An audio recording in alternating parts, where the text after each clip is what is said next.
Cricket chronicles with Chandresh में आप सबका स्वागत है। मैंने आज एशिया कप का सबसे बेहतरीन मुकाबला देखा, इसलिए थोड़ा वक्त लग गया। 8 रन से बांग्लादेश ने अफगानिस्तान को हराया और एशिया कप में अभी भी जिंदा है वो। तो मुबारक हो उनको, ज़बरदस्त जीत हासिल की आज बांग्लादेश ने। यहाँ पर आपको बता दें कि ये जो मुकाबला हुआ एकदम बेहतरीन हुआ। पहले बांग्लादेश ने बैटिंग की, 154 बनाया 5 विकेटों के नुकसान पर। सैफ हसन ने 30 बनाया और तंजीद हसन ने 52 बनाया 31 गेंदों में। 4 चौके और 3 छक्के मारे अपनी पारी में। और उन्होंने दोनों ने मिलकर 63 रन जोड़े, 63। उसके बाद पारी थोड़ी डूब गई, मतलब थोड़ा फॉल आया। फिर तौहीद रिदोय ने पारी को उठाया अपने 26 रन की पारी के साथ। और टुवर्ड्स द एंड मतलब ऐसा लग रहा था कि 154 तक पहुंचे वो, 5 विकेट के नुकसान पर 20 ओवर में। मतलब मुझे लगा था तब कि उतना ज्यादा कमाल नहीं हुआ इस स्कोर के साथ। ऐसा लग रहा था कि it didn't have the kind of finish that they needed. पर एनीवेज वो 154 बनाया। गेंदबाजी में मुझे लगा कि आज राशिद खान ने बेहतरीन गेंदबाजी, कप्तान जो है उनके अफगानिस्तान के T20 टीम के, उन्होंने 2 विकेट निकाले 26 रन देकर। और नूर अहमद ने 2 विकेट निकाले 23 रन देकर। जबरदस्त गेंदबाजी की इन दोनों ने मिलकर। तब उस वक्त मुझे लगा था कि 155 का जो लक्ष्य है बड़ा आसान होने वाला है यहाँ पर अफगानिस्तान के लिए। पर अफगानिस्तान की दिक्कत यही है कि उनकी बल्लेबाजी जो है वो उतनी ज्यादा ताकतवर नहीं है। उनकी गेंदबाजी, उनके स्पिनर्स जो है वो बहुत ही जबरदस्त है। और एक जबरदस्त स्टैट था कि जो अफगानिस्तान जो है वो किसी भी एशिया के जो बाकी जो 4 टेस्ट प्लेइंग नेशंस हैं, इंडिया, पाकिस्तान, बांग्लादेश और श्रीलंका, उनके खिलाफ कभी भी T20 क्रिकेट में 150 से ज्यादा रन उन्होंने नहीं बनाया है चेस करते वक्त। तो that is a telling stat in my view. और यही चीज उनके जहन में भी था जब वो बल्लेबाजी करने आए। और क्या हुआ, पहली गेंद पर सदीकुल्ला अतल आउट हो गए, LBW। 0 बनाया उन्होंने, बहुत निराश किया उन्होंने। पहली गेंद पर नसूम अहमद ने उनको चलता किया। और फिर उसके बाद पारी कभी उससे उभरी नहीं। इब्राहिम जादरान आउट हुए, गुलबुद्दीन नई, मोहम्मद अबी, विकेट जाता गया। 77 फॉर 5 थे एक वक्त पे। और उस वक्त जो है एक 32 रन की साझेदारी हुई अजमतुल्ला उमरजाई और करीम जन्नत। और अजमतुल्ला उमरजाई मेरे लिए अफगानिस्तान के लिए सबसे बेहतरीन खिलाड़ियों में से एक है। और उन्होंने जबरदस्त पारी खेली एक बार फिर। मजा आया उनकी पारी को देखकर। उन्होंने जो है 30 रन बनाया 16 गेंदों में, 1 चौका मारा और 3 छक्के मारे। पर वो जैसे ही आउट हुए पारी फिर वापस डूब गई। और राशिद खान ने बाद में आकर 20 रन बनाया फटाफट। नूर अहमद ने 14 बनाया, but it was never enough. और आखिरी गेंद पर अफगानिस्तान 146 रन पर ऑल आउट हो गई। तो 8 रन से अफगानिस्तान हार गया। अफगानिस्तान के पास अभी भी मौका है। उनके पास एक और मुकाबला है श्रीलंका के खिलाफ गुरुवार को।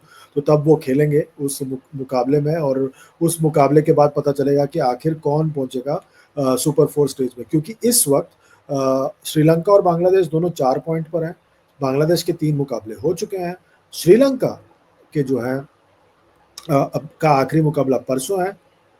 अफगानिस्तान का आखिरी मुकाबला परसों है। तो परसों पता चलेगा कि आखिर इस ग्रुप से कौन से 2 टीम जो है वो सुपर 4 में प्रवेश करने वाले हैं। बांग्लादेश के लिए गेंदबाजी एकदम ऑलराउंड परफॉर्मेंस था। नसूम अहमद 2 विकेट निकाला।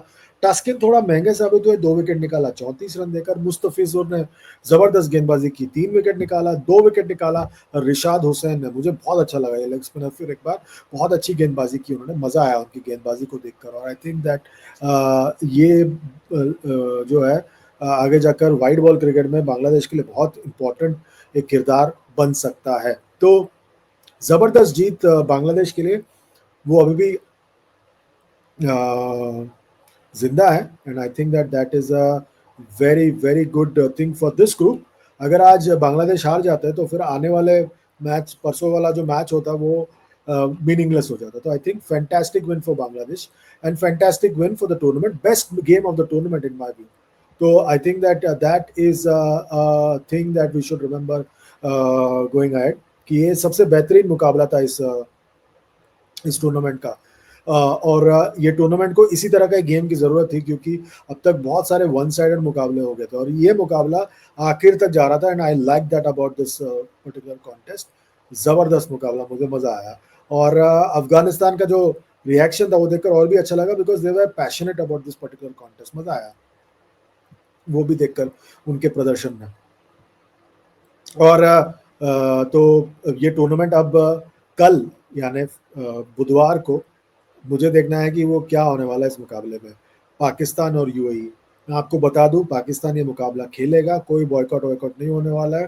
मुझे पता है कि आप लोगों ने खबरें सुनी है कि एंडी पाइक्रॉफ्ट को नहीं हटाएंगे आईसीसी, पर खबर ये भी आ रही है कि एंडी पाइक्रॉफ्ट को भले ही आईसीसी मैच से ना हटाए, पर इस मुकाबले में रिची रिचर्डसन जो आज भी रेफरी थे, वो कल भी रेफरी बनेंगे।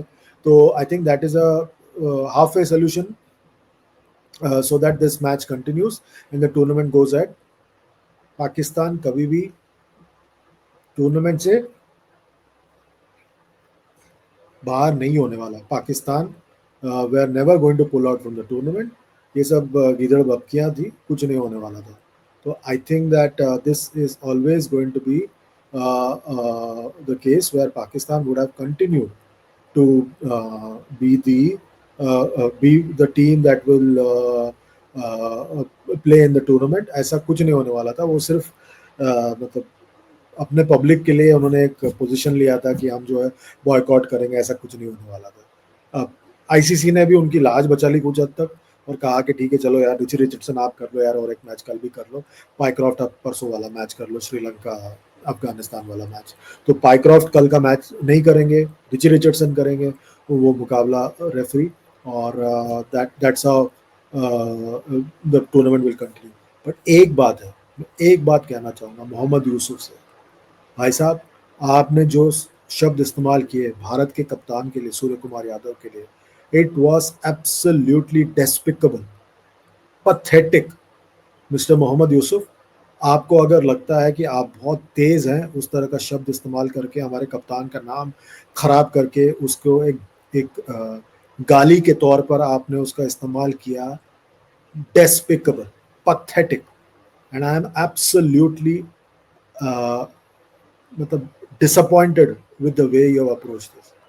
मतलब this was absolutely not required. आपने क्या सोचा कि कोई जवाब नहीं आएगा यहाँ से, इस तरफ से कोई जवाब नहीं देगा, और अभी आप ट्विटर पे डाल रहे हो कि नहीं नहीं वो तो इरफान पठान ने भी तो शाहिद अफरीदी को कहा था।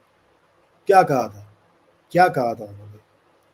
उन्होंने शब्द ऐसे इस्तेमाल किए थे? जब भी गलत शब्द होता है हम सब उसकी निंदा करते हैं, और आपने जो गलत शब्द का इस्तेमाल किया उसकी तो बहुत ज्यादा निंदा होनी चाहिए। क्या सोच रहे थे आप? किस बात का आपको घमंड है यार? कैसे आप बोल सकते हो जो शब्द आपने यूज किया हमारे कप्तान के लिए? हमारा कप्तान है यार, इंडिया का कप्तान है। हाउ कैन यू, मतलब उनका इंसल्ट कैसे कर सकते हो आप? This is absolutely not called for. और मैं तो हैरान हूं, वो जो थे वहां पर, उन्होंने किसी ने उनको भले ही 2 बार करेक्ट किया, वो कैसे जाने दिया होना है यार? Shameful, absolutely shameful. मैं तो हैरान हूं इस बात को लेकर। मैं कभी इतना स्ट्रांग वर्ड इस्तेमाल नहीं करता, मगर पर्सनल होना और इस तरह का जवाब देना, इस तरह का इंसल्ट करना, एब्सोल्युटली शेमफुल। वो पहले इंजमाम ने कह दिया था पिछले साल कि बॉल बनाते हैं, क्या करते हैं, पता नहीं क्या क्या। तो 2023 के वर्ल्ड कप में हसन रजा कह रहे थे कि वो इंडिया को अलग बॉल मिल रहा है। मैं तब तब चुप रहा, पर ये जो शब्द अपशब्द इस्तेमाल किया गया इंडिया के कप्तान के लिए, एब्सोल्युटली शेमफुल, एब्सोल्युटली शेमफुल। नहीं कर सकते आप इस तरह से।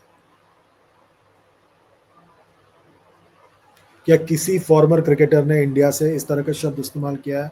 सलमान अली आगा या बाबर आजम के लिए, किसी के लिए भी नहीं।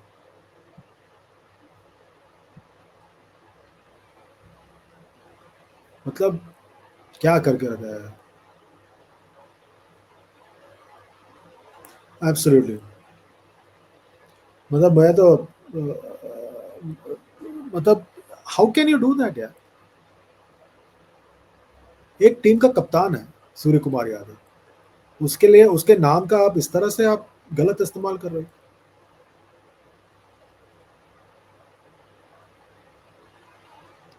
शॉकिंग। और जो उनका जो स्टेटमेंट आया ट्विटर पे, और भी शॉकिंग है। I fail to understand. This is, अगर आप चीप पब्लिसिटी चाहते हो तो कह दीजिए ना, हम दे देंगे आपको, आपको मिल रहा है ना चीप पब्लिसिटी, आपका इतना नाम हुआ बल्ले के साथ, इस तरह से बात करते हैं। Loose loose cannon, absolute loose cannon, shameful. आपको क्या लगता है? वीडियो के नीचे कमेंट करके बताइए, लाइक कीजिए, शेयर कीजिए, सब्सक्राइब कीजिए और साथ ही साथ नोटिफिकेशन की घंटी बजाइए। अभी के लिए बस इतना ही। Good bye for now.